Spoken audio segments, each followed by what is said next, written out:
बिस्मिल्लाहिर्रहमानिर्रहीम। अस्सलामुअलैकुम।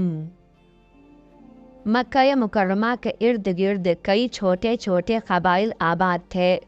उन्हीं में से एक कबीला बनु इराश था।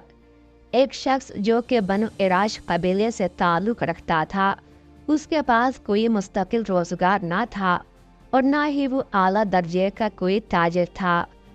ताहम उस दौर में क्योंकि तिजारत का पेशा खासा अहम हुआ करता था, इसलिए उसने भी वैसा ही किया।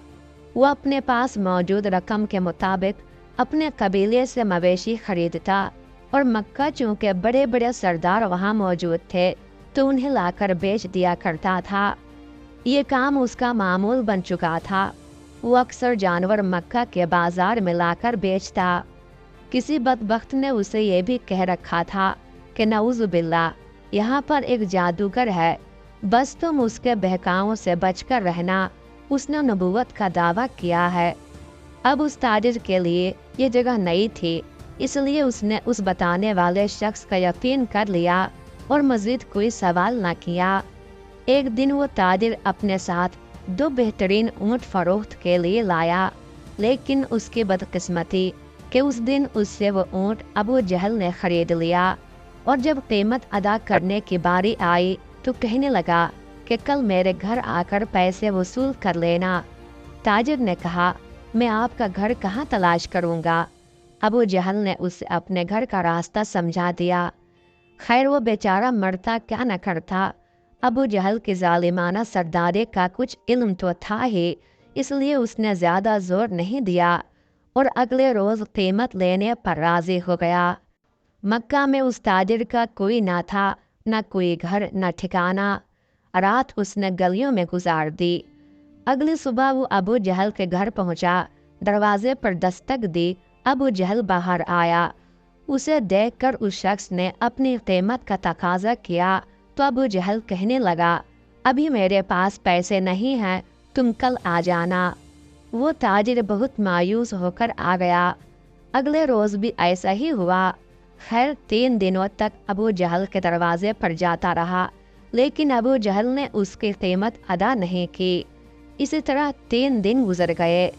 चौथे रोज़ वो अबू जहल के दरवाजे पर गया और बात को ज़रा ज़ोर देकर कहा, जनाब, मैं 3 दिन से भूखा हूँ और गलियों में रात बसर कर रहा हूँ।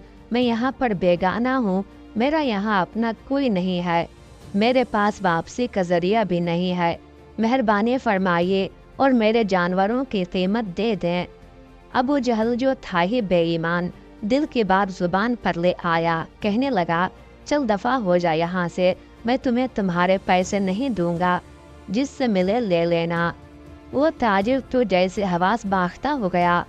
3 दिन के मुसलसल इंतज़ार और भूखे पेट के साथ उसकी मेहनत के पैसों की अदायगी से उसको कोरा जवाब मिल गया। उसकी समझ में नहीं आ रहा था कि मैं क्या करूं।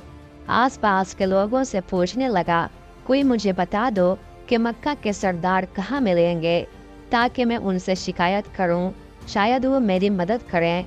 उसे बताया गया कि खाना काबा में चले जाओ, मक्का के सरदार वहीं पर मौजूद होंगे। वो पूछता पूछता खाना काबा के पास आ गया। वो ताजिर कहता है कि मैं हरम शरीफ में दाखिल हुआ तो देखा कि एक टोली में अबू सुफियान, उतबा, शैबा और दीगर सरदार बैठे हैं। मैं उनके पास गया और कहने लगा, मुझे आप लोगों की मदद की ज़रूरत है। मैं परदेसी हूँ, यहाँ जानवर फरोख्त करने आया था, लेकिन एक शख्स ने मुझसे जानवर तो ले लिए मगर अब मेरे पैसे नहीं देता। उतबा ने गरजदार आवाज़ में कहा, कौन है जो तुम्हारे पैसे नहीं देता? मुझे बताओ, मैं उसे देखता हूँ। ताजिर कहता है कि मैंने कहा कि उसका नाम अबू जहल है। वो सब खामोश हो गए। उनकी गर्दनें झुक गईं और कहने लगे कि तुम बहुत बुरे आदमी के यहाँ पहुँच गए हो। हम कुछ भी नहीं कर सकते क्योंकि वो हमसे भी ज़्यादा ताकतवर सरदार है। ये सुनकर मेरे पैरों तले से ज़मीन निकल गई। मैं कांपने लगा कि अब मैं क्या करूं? मेरे पास तो अब कुछ भी नहीं। अब वो ताजिर कहता है कि उतबा ने मजाक किया और कहा कि वो जो काबा के साथ टेक लगाए बैठा है, उसके पास जाओ, वो तेरा मसला हल करवा सकता है। لیکن یہ کہتے ہی وہ سب سرداران ہنسنے لگے۔ تاجر کہتا ہے کہ میں حیران ہوا کہ مجھے ان کے پاس جانے کو بھی کہتے ہیں اور میرا مذاق بھی اڑاتے ہیں، میں کروں تو کیا کروں؟ لیکن ڈوبتے کو تنکے کا سہارا۔ اب وہ تاجر حضور نبی رحمت صلی اللہ علیہ وآلہ وسلم کے جانب چل پڑا۔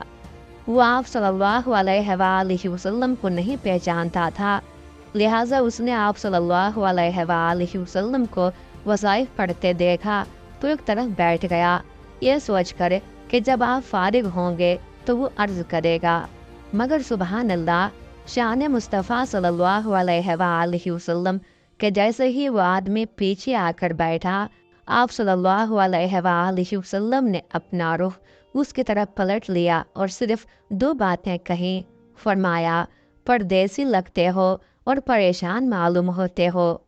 وہ تاجر کہتا ہے کہ مجھے ایسا لگا کہ جیسے مجھے میری بچھڑی ماں مل گئی ہو۔ ان کی شفقت اور پیار دیکھ کر میری آنکھوں سے آنسو کی لڑیاں بہہ نکلی۔ جیسے ہی میری آنکھوں سے آنسو نکلے، نبی رحمت صلی اللہ علیہ وآلہ وسلم نے نہ میرا نام پوچھا اور کام، بلکہ میرے کندھے پر تھپکی دی اور فرمایا، فکر نہ کرو، تو جیسے کہے گا تیرا کام ہو جائے گا۔ حضور صلی اللہ علیہ وآلہ وسلم نے میرا بازو تھاما اور مجھے گھر لے آئے، ایک ٹوٹی چٹائی پر مجھے بٹھا دیا اور میرے لیے اپنے مبارک ہاتھوں سے ایک پیالے میں کھجور اور دودھ پیش کیا۔ میں 3 دن کا بھوکا تھا، میں نے پیٹ بھر کر کھانا کھایا۔ جب کھا چکا تو مجھ سے فرمانے لگے، اب مجھے بتاؤ تمہارا مسئلہ کیا ہے؟ میں نے سارا ماجرا بیان کر ڈالا۔ وہ فرمانے لگے، فکر مت کرو، وہ خود تمہارے پیسے دے گا۔ مجھے اپنے ہمراہ لے آئے اور ابو جہل کے دروازے پر پہنچے۔ دستک دی، دروازہ کھلا، سامنے ابو جہل تھا۔ اسی لمحے میں نے حضور صلی اللہ علیہ وآلہ وسلم کی جھکی ہوئی نظروں کو اٹھتے ہوئے دیکھا۔ ابو جہل سامنے کھڑا تھا اور حضور صلی اللہ علیہ وآلہ وسلم نے بس ایک جملہ ادا کیا، مگر اس جملے میں کیا طاقت تھی کہ ابو جہل لرز گیا۔ حضور صلی اللہ علیہ وآلہ وسلم نے فرمایا، ابو جہل، تیرا کیا خیال ہے کہ پیسے دبانے والے اور لوگوں کو ستانے والے بڑے سردار ہوتے ہیں؟ غریبوں کا خون چوس کر سردار بنے گا، لا جلدی اس کے پیسے لوٹاؤ۔ ابو جہل کی ٹانگیں کانپنے لگیں اور کہنے لگا، جی میں ابھی اس کے پیسے دیتا ہوں۔ اس کے اونٹوں کی قیمت ابو جہل نے ادا کی اور یہ واقعہ اس تاجر کی حضور صلی اللہ علیہ وآلہ وسلم سے ملاقات کا سبب بنا، جس کو کہ حضور صلی اللہ علیہ وآلہ وسلم کے بارے میں غلط بیانے کر کے بدزن کر دیا گیا تھا۔ تاجر کو اس کے پیسے مل گئے۔ جب وہ جانے لگا تو اس نے پوچھا، اے مہربان انسان، آپ کون ہیں اور آپ کا نام کیا ہے؟ نبی رحمت صلی اللہ علیہ وآلہ وسلم نے فرمایا، چھوڑیے جناب، آپ کا کام ہو گیا، آپ جائیے۔ وہ تاجر کہتا ہے کہ میں جیسے ہی پلٹا، مجھے راستے میں مکے کا وہی آدمی ملا جس نے مجھے بتایا تھا کہ مکہ میں ایک جادوگر رہتا ہے۔ اس نے میرا ہاتھ پکڑا اور کہا، ارے بھائی، تم اس جادوگر کے پاس کیسے پھنس گئے ہو؟ یہ تو وہی جادوگر ہے جو اپنے آپ کو نبی مانتا ہے۔ تاجر کہتا ہے کہ میں نے اس آدمی کا ہاتھ جھٹک کر کہا، ارے بدبخت، میں نے دنیا دیکھی ہے مگر میں نے آج تک ان جیسا نہیں دیکھا۔ اس کے بعد تاجر پلٹ کر حضور صلی اللہ علیہ وآلہ وسلم کے پیچھے جاتا ہے۔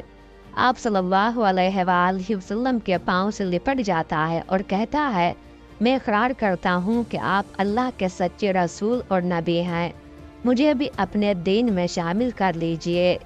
اس طرح حضور صلی اللہ علیہ وآلہ وسلم اس کو کلمہ پڑھاتے ہیں اور وہ مسلمان ہو جاتا ہے۔